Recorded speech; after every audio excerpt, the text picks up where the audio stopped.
Hi friends, study time में आपका स्वागत है।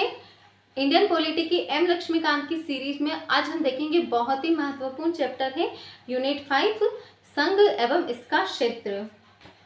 संविधान के अंतर्गत अनुच्छेद 1 से 4 तक में संघ एवं इसके क्षेत्र की चर्चा की गई है। जो अनुच्छेद 1 है वो ये कहता है इंडिया यानी कि भारत क्या है, राज्यों के समूह के बजाय राज्यों का संघ है ना। तो मैं अनुच्छेद 1 पहले तो हमें संघ एवं इसके क्षेत्र के बारे में कहाँ से पता चलता है। संघ एवं इसके क्षेत्र के बारे में हमें पता चलता है संविधान के भाग 1 से ना। संघ एवं इसका क्षेत्र कहाँ पर उल्लेखित है इसके बारे में, तो संविधान के भाग 1 में। ठीक है, संविधान के भाग 1 में अनुच्छेद 1 आर्टिकल कौन सा है, आर्टिकल है 1। आर्टिकल 1 में क्या कहा गया है, आर्टिकल 1 में कहा गया है इंडिया यानी कि भारत। इंडिया क्या है, इंडिया भारत है ना। इंडिया यानी कि भारत क्या है, बजाय राज्यों के समूह के राज्यों का संघ है, राज्यों का संघ है।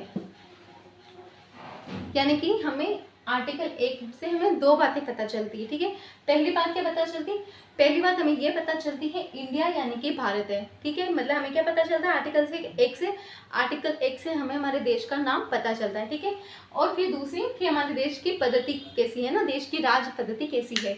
हमारा जब संविधान बन रहा था तब जो संविधान निर्माता थे उनमें है ना इस बात को लेकर कोई मतभेद नहीं था कि भारत का क्या नाम रखा जाए। ठीक है, लेकिन उनमें से कुछ सदस्य थे जो भारत का जो परंपरागत नाम है भारत उसे ही रखना चाहते थे, और कुछ सदस्यों ने इसके वर्तमान नाम इंडिया का सुझाव दिया। ठीक है, फिर संविधान सभा ने क्या किया, संविधान सभा ने दोनों ही नामों को अपना लिया है ना। तो फिर हमारे देश का क्या नाम हो गया, हमारा देश है इंडिया यानी कि भारत। ठीक है, भारत यानी कि इंडिया, इंडिया यानी कि भारत। ठीक है, तो ये हमें कहाँ से पता चलता है, ये हमें पता चलता है आर्टिकल 1 से है ना। अनुच्छेद 1 से हमें पता, हमारे देश का नाम पता चलता है इंडिया यानी कि भारत। ठीक है, अब दूसरी पता चलती है हमें देश की राज पद्धति है ना। राज पद्धति में क्या है, राज्यों के समूह, राज्यों का समूह जो है वो हमारा देश नहीं है। हमारे देश में जो व्यवस्था है वो है राज्यों का संघ।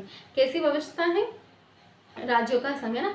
यद्यपि हमारे संविधान का जो ढांचा है वो कैसा है, वो संघीय ढांचा है। ठीक है, लेकिन डॉक्टर बी.आर. अम्बेडकर के अनुसार राज्यों को संघ है ना, राज्यों का संघ ढांचे को, राज्यों का संघ उक्ति को संघीय राज्य के स्थान पर महत्व देने के दो कारण है ना। राज्यों का संघ जो है इसको महत्व देने के दो कारण हैं। ये किसने बताया, डॉक्टर अम्बेडकर ने। ठीक है, अम्बेडकर जी ने बताया कि हम इसे भारत को राज्यों का संघ कहते हैं, इसके दो कारण हैं। ठीक है, पहला कारण क्या है कि ये जो राज्य है ये किसी समझौते का परिणाम नहीं है। राज्य किसी समझौते का परिणाम नहीं है, ठीक है। यानी कि केंद्र और राज्य के बीच, जैसा कि अमेरिका में हुआ है कि उन दोनों ने समझौता करके क्या किया है, उन दोनों ने आपस में समझौता करके संघीय व्यवस्था को अपनाया। ठीक है, लेकिन भारत में ऐसा नहीं है। भारत में जो शासन प्रणाली है उसमें जो राज्य और केंद्र के बीच कोई समझौता नहीं हुआ है। ठीक है, तो हमें अम्बेडकर साहब जी ने कहा है कि राज्यों का संघ किसलिए है कि पहला कारण राज्य किसी समझौते का परिणाम नहीं है। ठीक है, फिर दूसरा कारण उन्होंने क्या दिया, दूसरा कारण उन्होंने दिया ये जो राज्य है इनको विभाजित होने का अधिकार नहीं, यानी कि राज्य क्या है, राज्य विभाजित नहीं हो सकते, विभाजित नहीं हो सकते। अब राज्य विभाजित किससे नहीं हो सकते, राज्य जो है वो संघ से विभाजित नहीं हो सकते। ठीक है, जैसा कि अमेरिका की संघीय प्रणाली में हमें देखने को मिलता है कि वहाँ के जब जो राज्य हैं वो जब चाहे संघ से अलग हो सकते हैं ना, लेकिन भारत में ऐसा नहीं है। भारत में क्या है, भारत में राज्यों को संघ से अलग होने का अधिकार नहीं है। इसलिए भारत को क्या कहा जाता है, भारत को कहा जाता है अविभाजित संघ है ना, अविभाजित संघ के विभाजित राज्य। क्या कहा जाता है भारत को? अविभाजित संघ, यानी कि संघ जो है वो अविभाज्य है। और उसके राज्य कैसे हैं? उसके राज्य है विभाजित राज्य, ठीक है। तो आर्टिकल 1 से हमें क्या पता चलता है? आर्टिकल 1 से हमें पता चलता है देश का नाम इंडिया यानी कि भारत, ठीक है। फिर दूसरी बात हमें पता चलती है वो है कि देश की राज पद्धति कैसी है ना, तो वो कैसी है कि हमारे जो राज्य है वो संघ है। क्या? राज्य जो है वो समूह नहीं है, वो राज्यों का संघ है। भारत क्या है? राज्यों का संघ है, ठीक है। फिर राज्यों का संघ है तो डॉक्टर अंबेडकर साहब ने इसको कैसे किया? तो उन्होंने बताया कि राज्यों का संघ होने के पीछे दो कारण, ठीक है। पहला कारण है कि जो हमारे जो राज्य है ये किसी समझौते का परिणाम नहीं है, ठीक है। हमारे राज्यों और केंद्र के बीच कोई समझौता नहीं हुआ है ना, तो ये समझौते का परिणाम नहीं है। फिर दूसरी बात उन्होंने बताया कि राज्य जो है इन्हें विभाजित होने का अधिकार नहीं है, इसीलिए हम क्या कहते हैं? हम अविभाजित संघ के विभाजित राज्य कहते हैं, ठीक है। अब ये जो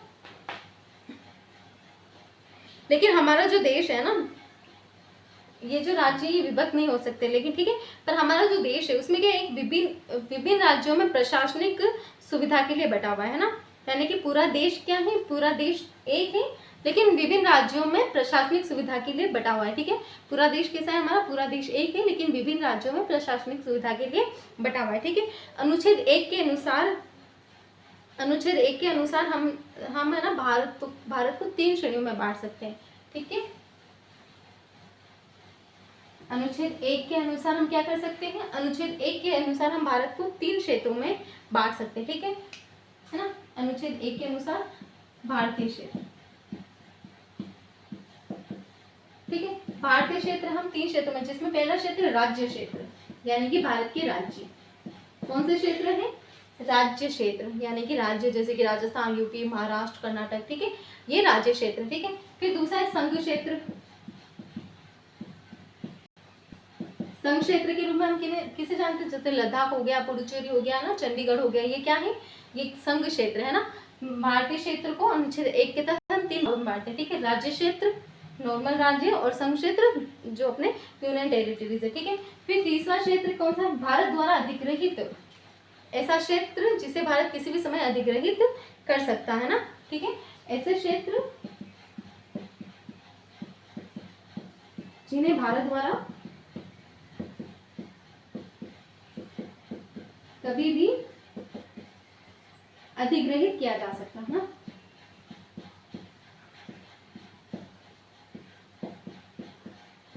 अधिग्रहित किया जा सकता है, ऐसे क्षेत्र भी अनुच्छेद 1 में भारत के क्षेत्र के अंदर शामिल होते हैं, ठीक है।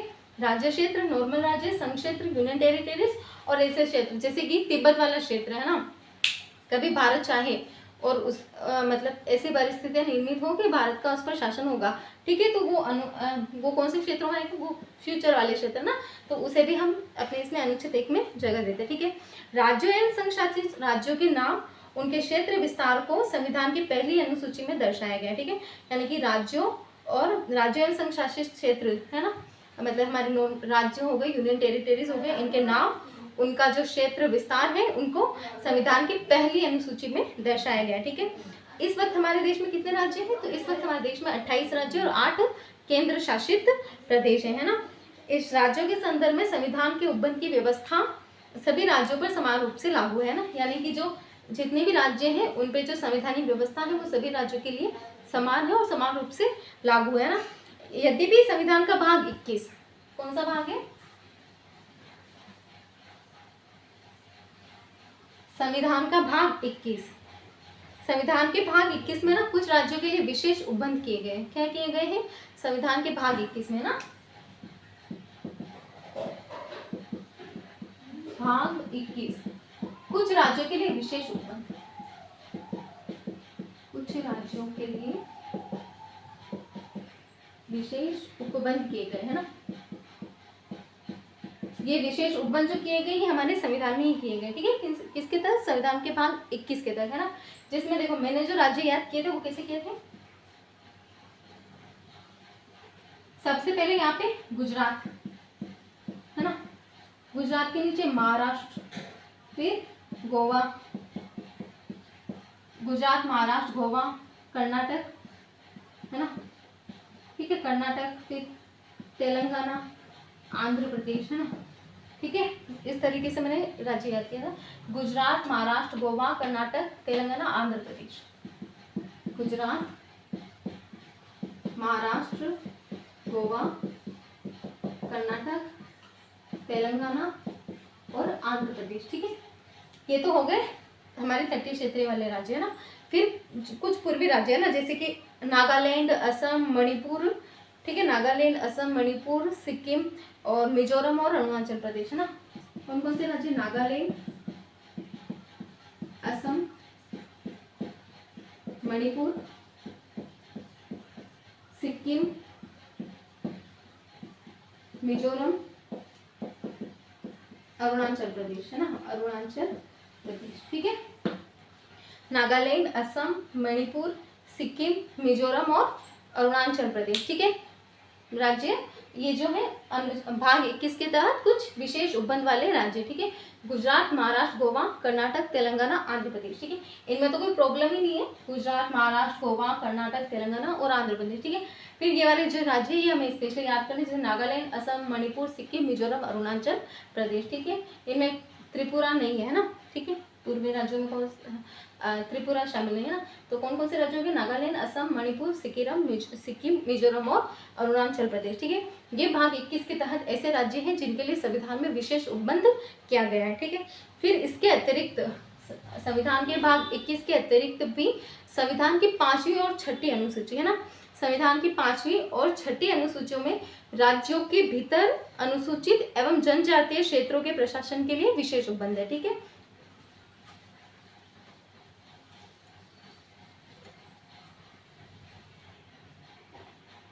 संविधान की कौन सी अनुसूची? 5वीं व 6ठी अनुसूची है ना। 5वीं और 6ठी अनुसूची में क्या है? 5वीं और 6ठी अनुसूची में 5वीं और 6ठी अनुसूची में राज्य के भीतर, किसके भीतर? राज्य के भीतर है ना, राज्य के भीतर अनुसूचित क्षेत्रों और जनजातियों के लिए है ना, अनुसूचित एवं जनजातीय क्षेत्रों के लिए प्रशासन के लिए विशेष उपबंध है ना। राज्यों के भीतर अनुसूचित क्षेत्र एवं जनजातीय क्षेत्र ना, जनजातीय क्षेत्र के प्रशासन के लिए ना, के प्रशासन के लिए विशेष उपबंध है।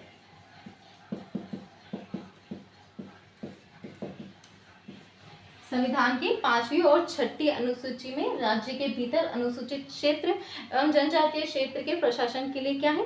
प्रशासन के लिए विशेष उपबंध किए गए है ना।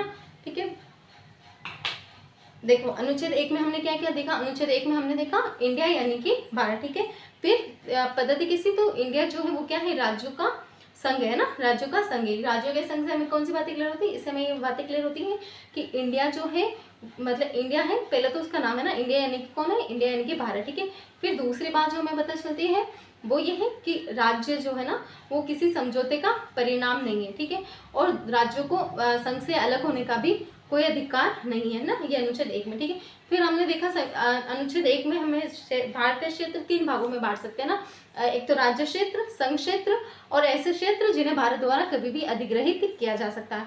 फिर हमने देखा संविधान का भाग 21। ठीक है, भाग 21 में कुछ राज्यों के लिए ना विशेष उपबंध किए गए। सभी राज्यों के लिए प्रशासन की समान व्यवस्था है, लेकिन भाग 21 के तहत कुछ राज्यों के लिए विशेष उपबंध किए गए। ठीक है, फिर हम देखते हैं 5वीं एवं 6ठी अनुसूची। इसमें क्या है? राज्य के भीतर अनुसूचित क्षेत्र एवं जनजातीय क्षेत्रों के प्रशासन के लिए विशेष उपबंध है ना। ठीक है, फिर उल्लेखनीय है कि भारत के क्षेत्र, जो भारत का क्षेत्र है, भारत का संघ से ज्यादा अर्थ समेटे हुए है ना। ठीक है, इसमें कहा गया है कि भारत का जो क्षेत्र है वो भारत के संघ से ज्यादा व्यापक अर्थ समेटे हुए हैं, क्योंकि बाद वाले में सिर्फ राज्य शामिल है, जबकि पहले में न केवल राज्य बल्कि संघ शासित क्षेत्र एवं वे क्षेत्र जिन्हें केंद्र सरकार द्वारा भविष्य में कभी भी अधिग्रहित किया जा सकता है शामिल है ना। देखो भारत के, इसमें हमें 2 बातें पता चलती। अगर हम कहते हैं भारत के क्षेत्र, ठीक है, और भारत के संघ, हम क्या कहते हैं? भारत के क्षेत्र और भारत के संघ। ठीक है, तो भारत के संघ हम जिसे कहते हैं उसमें सिर्फ राज्य आते हैं। स्टेट है ना, ठीक है, यूपी, महाराष्ट्र, गुजरात, राजस्थान, ठीक है, भारत के संघ में ये राज्य आते हैं ना। लेकिन जब हम कहते हैं भारत के क्षेत्र, तब इनमें कौन कौन आता है? इनमें आते राज्य, फिर इनमें आते संघ शासित क्षेत्र, संघ शासित क्षेत्र, फिर इनमें आते हैं ऐसे क्षेत्र जिन्हें भविष्य में अधिग्रहित किया जा सकता है केंद्र सरकार द्वारा। भविष्य में क्या किया जा सकता है? अधिग्रहित, ठीक है। तो भारत का जो क्षेत्र है, ये शब्द अपने आप में बड़ा है, और भारत के संघ यानी कि राज्य, ठीक है। संघीय व्यवस्था में राज्य इसके सदस्य हैं और केंद्र के साथ शक्तियों का बंटवारा करते हैं ना। ये जो संघीय व्यवस्था है, इसमें क्या है कि केंद्र के सदस्य हैं राज्य, और राज्य के साथ शक्तियों का बंटवारा करते हैं, ठीक है। राज्यों के साथ क्या करते हैं? राज्यों के साथ कर रहे हैं शक्तियों का बंटवारा, यानी कि केंद्र राज्यों के साथ क्या करता है? केंद्र राज्यों के साथ शक्तियों का बंटवारा करता है ना। संघीय व्यवस्था में इसके सदस्य दूसरी तरफ ये जो राज्य हैं, ये केंद्र के साथ शक्तियों का बंटवारा करते हैं। दूसरी तरफ संघ शासित क्षेत्र एवं केंद्र द्वारा अधिग्रहित क्षेत्र में सीधे केंद्र सरकार द्वारा प्रशासन होता है ना। यानी कि जो राज्य हैं, ये तो क्या करते हैं? ये केंद्र के साथ शक्तियां जो है सीमा, मतलब अपने शक्तियां जो है साझा करते हैं, ठीक है। लेकिन संघ शासित क्षेत्र हैं या भविष्य वाले कोई भी क्षेत्र, इनमें क्या होता है? इनमें जो शासन होता है वो केंद्र सरकार द्वारा प्रत्यक्ष होता है ना। मतलब इनमें जो शासन किया जाता है वो किनके द्वारा किया जाता है? संघ शासित क्षेत्रों या केंद्र शासित क्षेत्र में शासन जो है वो केंद्र सरकार द्वारा किया जाता है ना। एक संप्रभु राज्य होने के नाते अंतर्राष्ट्रीय कानूनों के तहत विदेशी क्षेत्रों का भी अधिग्रहण भारत कर सकता है ना। उदाहरण के लिए सत्तांतरण, यानी कि संधि के अनुसार खरीद कर, उपहार में, या लीज है ना, लीज पर लेकर व्यवसाय जिसे अभी तक किसी मान्य शासक ने अधिग्रहित नहीं किया हो, जीत या हार कर भारत जो है वो एक संप्रभु होने के नाते किसी भी क्षेत्र पर इस तरीके से क्या कर सकता है? उस क्षेत्र को अपने कब्जे में ले सकता है ना, अपने उस पर अपना अधिकार स्थापित कर सकता है, ठीक है। उदाहरण के लिए भारत ने संविधान लागू होने के बाद कुछ विदेशी क्षेत्रों का अधिग्रहण किया, जैसे दादर और नागर हवेली है ना, गोवा, दमन दीव और पुडुचेरी एवं सिक्किम। इन क्षेत्रों के अधिग्रहण के हम आगे चर्चा करेंगे ना। फिर अनुच्छेद 2, अनुच्छेद 2 में क्या है कि संसद को ये शक्ति दी गई है कि वे किसी भी राज्य को भारत में शामिल कर सकते हैं, ठीक है। क्या है? अनुच्छेद 2 है ना। अनुच्छेद 2 में संसद को यह शक्ति दी गई है कि संसद विधि बनाकर, है ना, क्या है, संसद विधि द्वारा ऐसे निबंधनों या शर्तों को जोड़कर वह ठीक समझे संघ में नए राज्यों को प्रवेश या उनकी स्थापना कर सकेगी, ठीक है। अनुच्छेद 2 क्या कहता है कि संसद विधि बनाकर, विधि यानी कि कानून है ना, विधि बनाकर कुछ शर्तों को जोड़कर जो वह ठीक समझे, संसद विधि बनाकर नए राज्यों को प्रवेश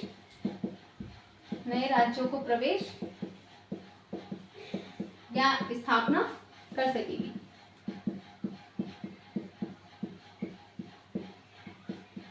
जैसे उदाहरण के लिए समझते हैं कि अगर पाकिस्तान कभी चाहता है ना कि उस पर भारत का नियंत्रण हो, है ना, तो हम कौन से अनुच्छेद के तहत उसे भारत में शामिल करेंगे? हम उसे अनुच्छेद 2 के तहत भारत में शामिल करेंगे, है ना। तो किसके तहत? अनुच्छेद 2 के तहत, है ना। फिर अनुच्छेद 2 से हमें 2 बातें पता चलती है। पहला क्या है? नए राज्यों को भारत के संघ में शामिल करना, है ना। यानी कि अनुच्छेद 2 के तहत हमें क्या पहली क्या बात है? नए राज्यों को भारत में शामिल करना।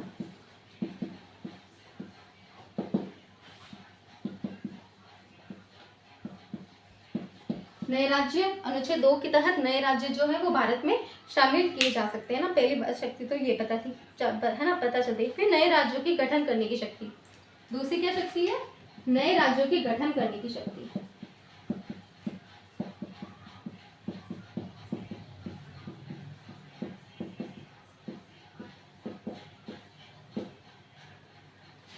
ठीक है, देखो अगर आप चाहो ना तो मेरे साथ नोट्स भी बना सकते हो, और अगर आप चाहते हो कि मैं आपको PDF शेयर करूँ तो आप मुझे कमेंट बॉक्स में बता देना, ताकि मैं आपको टेलीग्राम आईडी का लिंक भी दे दूँगी, है ना। ठीक है, तो वैसे आप चाहो तो डायरेक्ट भी नोट्स बना सकते हो, वो अच्छा ही है। ठीक है, तो देखो अनुच्छेद 2 से हमें क्या पता चलता है? अनुच्छेद 2 से हमें पता चलता है कि संसद, है ना, संसद क्या कर सकती है? भारत में नए राज्यों को प्रवेश दे सकती है या नए राज्यों का गठन कर सकती है। ठीक है, क्या कर सकती है, भारत में नए राज्यों को प्रवेश दे सकती है, नए राज्यों का गठन कर सकती है। पहली शक्ति उन राज्यों के प्रवेश को लेकर है जो पहले से अस्तित्व में नहीं है। ठीक है, पहली शक्ति नए राज्यों के प्रवेश जो संसद दे सकती है वो ऐसे राज्य हैं जो पहले से अस्तित्व में नहीं है। जैसे कि अगर पाकिस्तान हमें कहता है कि हम अपना शासन नहीं चला पा रहे और भारत अगर ऐसा करे तो किसके तहत, अनुच्छेद 2 के पहले कथन के तहत, है ना, नए राज्यों को भारत में प्रवेश के तहत। ठीक है, जबकि दूसरी शक्ति में नए राज्य जो अस्तित्व में नहीं है के गठन को लेकर है। ठीक है, ये वाले तो जो पहले से अस्तित्व में है उसके, और दूसरी शक्ति है जो नए राज्य हैं अस्तित्व में नहीं है उनके गठन को लेकर है। ठीक है, समझ में आया। जैसे कोई छोटा सा क्षेत्र उसको हम अपने उसमें करते हैं ना, जो पहले से अस्तित्व में नहीं है, जैसे कि पाकिस्तान में बलूचिस्तान वाला एरिया हो गया ना। ठीक है, तो क्या है कि नए राज्य के गठन करने की शक्ति, और पहले से अस्तित्व में ऐसे राज्य जो पहले से अस्तित्व में उन्हें प्रवेश देना, और ऐसे राज्य जो पहले से अस्तित्व में नहीं है, ठीक है, उनको भारत में शामिल करने की शक्ति मिलती है ना। अर्थात अनुच्छेद 2 उन राज्यों जो भारतीय संघ के हिस्से नहीं के प्रवेश एवं गठन से संबंधित है। ठीक है, अनुच्छेद 2 किन से संबंधित है, उन राज्यों से जो भारतीय संघ के हिस्से नहीं है। ठीक है, उनके प्रवेश और संघ से है ना। ठीक है, तो अनुच्छेद 2 कौन से राज्य हैं, अनुच्छेद 2 में वो राज्य हैं जो भारतीय संघ के हिस्से नहीं हैं, उनके प्रवेश एवं गठन से संबंधित है। ठीक है, जैसे कि नए राज्यों के गठन करने की शक्ति में हम ये देख सकते हैं, जैसे कि चंडीगढ़ क्या है, केंद्र शासित प्रदेश है। ठीक है, अगर उसे राज्य बनाना है तो किसके तहत, इसके तहत नए राज्यों के गठन, है ना। फिर दूसरी ओर हम देखते हैं अब अनुच्छेद 3 भारतीय संघ में नए राज्यों के निर्माण या वर्तमान राज्यों में परिवर्तन से संबंधित है। अनुच्छेद 3 क्या है, भारत में भारतीय संघ के, है ना, भारतीय संघ यानी भारतीय संघ के नए राज्यों के निर्माण या वर्तमान राज्यों में परिवर्तन से संबंधित है।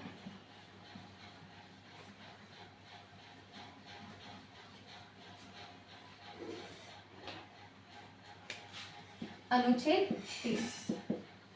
3 किससे संबंधित है, भारतीय संघ के। अनुच्छेद 2 में हमने वो देखे वो राज्य जो भारतीय संघ का हिस्सा नहीं है, अनुच्छेद 3 में वो राज्य होते हैं जो भारतीय संघ का हिस्सा है। ठीक है, तो अनुच्छेद 3 में भारतीय संघ के वे राज्य है ना जो पहले से अस्तित्व में है।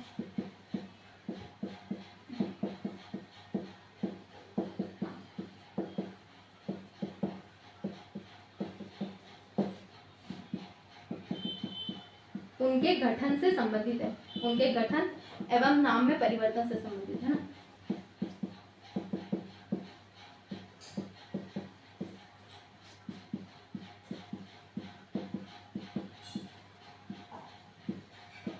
उनके गठन एवं नाम में परिवर्तन से संबंधित है। ठीक है, अनुच्छेद 3 क्या है, भारतीय संघ के नए राज्यों के निर्माण या वर्तमान राज्यों में परिवर्तन से संबंधित है। दूसरे शब्दों में अनुच्छेद 3 भारतीय संघ के राज्यों की पुनर्सीमन की व्यवस्था करता है। ठीक है, किसकी व्यवस्था करता है, पुनर्सीमन की।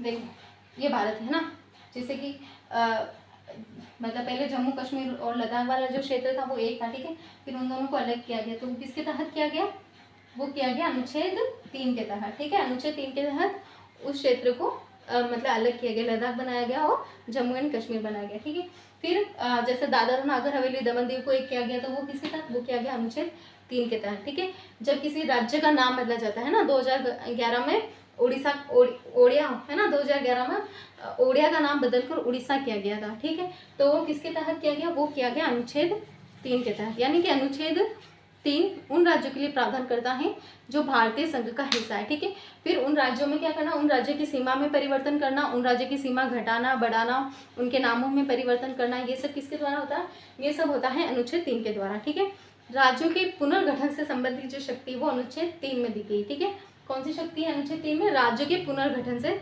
संबंधित शक्ति। ठीक है, देखो अनुच्छेद 3 है वो संसद को ना ये अधिकृत करता है कि किसी राज्य में से उसका राज्य क्षेत्र अलग करके, ठीक है, किसी राज्य में से, जैसे कि ये गुजरात है, गुजरात का ये वाला जैसे ये वाला क्षेत्र अलग कर दिया। ठीक है, ये शक्ति किसकी, ये संसद की ना, कि किसी राज्य में से उसका क्षेत्र अलग करके अथवा 2 या अधिक राज्यों को राज्य के भागों को मिलाकर, ठीक है। जैसे कि ये राजस्थान और इधर एमपी, तो इनका ये वाला भाग मिला के, है ना, किसी राज्य को अलग करके किसी का, अथवा किसी दो या अधिक राज्यों के भाग को मिलाकर, अथवा किसी राज्य क्षेत्र को किसी राज्य के भाग के साथ मिलाकर नए राज्य का निर्माण कर सकेगी, ठीक है। यानी कि ये वाला जो क्षेत्र है, अगर इस क्षेत्र की सीमा में किसी भी तरीका का कोई बदलाव करना है ना, तो वो किसके तहत होगा, वो होगा अनुच्छेद 3 के तहत। किसके तहत होता है, अनुच्छेद 3 के तहत, ठीक है। अनुच्छेद 3 के तहत किसी राज्य क्षेत्र की सीमा को बढ़ा सकते हैं, ठीक है। किसी राज्य क्षेत्र की सीमा को हम घटा भी सकते हैं, बढ़ा भी सकते हैं, ठीक है। किसी नए राज्य का, इन्हीं में से किसी नए राज्य का और निर्माण कर सकते हैं। किसी राज्य की सीमाओं में परिवर्तन कर सकते हैं ना, जो मतलब घटाना, बढ़ाना, परिवर्तन करना, ठीक है। ये किसी राज्य की सीमाओं में परिवर्तन करना, किसी के राज्य के नाम में परिवर्तन करना, ये सब हम अनुच्छेद 3 के तहत कर सकते हैं। यानी कि अनुच्छेद 3 को जो शक्ति दी गई वो पुनर्सीमन की शक्ति दी गई, ठीक है। पुनर्सीमन या पुनर्गठन की शक्ति दी गई है। हालांकि इस संबंध में अनुच्छेद 3 में 2 शर्तों का उल्लेख किया गया है, ठीक है। एक, उपरोक्त परिवर्तन से संबंधित कोई अध्यादेश राष्ट्रपति की पूर्व मंजूरी के बाद ही संसद में पेश किया जा सकता है। देखो, अनुच्छेद 3 के तहत हमें किसी राज्य के क्षेत्र में कोई बदलाव करना है ना, नाम में परिवर्तन करना है, सीमा बढ़ानी, घटानी, किसी नए राज्य का निर्माण करना है, तो सबसे पहले क्या होगा, ऐसा हम जब संसद में प्रस्ताव ऐसा पारित होगा तो वो किसकी अनुमति से होगा, राष्ट्रपति की पूर्वानुमति, यानी कि राष्ट्रपति की पूर्वानुमति होनी चाहिए।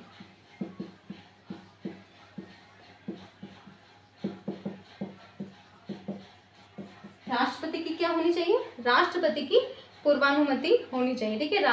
राष्ट्रपति के अगर सब, ठीक है, ऐसा कुछ करना है तो सबसे पहले क्या किया जाएगा, सबसे पहले राष्ट्रपति की मंजूरी ली जाएगी, ठीक है। राष्ट्रपति की मंजूरी के बाद ये जो प्रस्ताव है संसद में पेश किया जाएगा और संसद के साधारण बहुमत से ये कार्य हो जाएगा, ठीक है। फिर ये प्रस्ताव जो है राष्ट्रपति की मंजूरी के बाद प्रस्ताव जो है वो संसद में पेश किया जाता है, ठीक है। और दूसरा है कि राष्ट्रपति, दूसरी संस्तुति है कि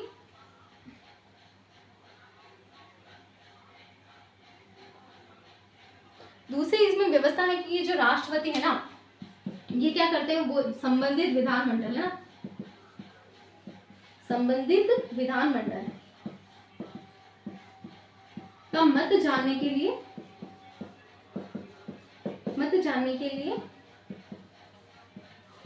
ठीक है, संबंधित विधानमंडल का मत जानने के लिए ये जो प्रस्ताव है वो उस संबंधित राज्य को भेजा जाता है ना, प्रस्ताव संबंधित राज्य को भेजा जाता है, ठीक है। इसके लिए ऐसा कोई प्रस्ताव हमें संसद में लाने से पहले तो हमें राष्ट्रपति की पूर्व मंजूरी चाहिए होती है। राष्ट्रपति भी क्या करते हैं कि पूर्व मंजूरी देने से पहले एक बार वहाँ की जो विधानमंडल, जैसे कि राजस्थान का नाम चेंज करना है ना, कुछ भी नाम रखना हो, ठीक है, XYZ जैसे करके ना, तो क्या कर देंगे कि राष्ट्रपति ऐसा सबसे पहले हमारी जो विधानमंडल है उसे ये प्रस्ताव भेजेंगे, ठीक है।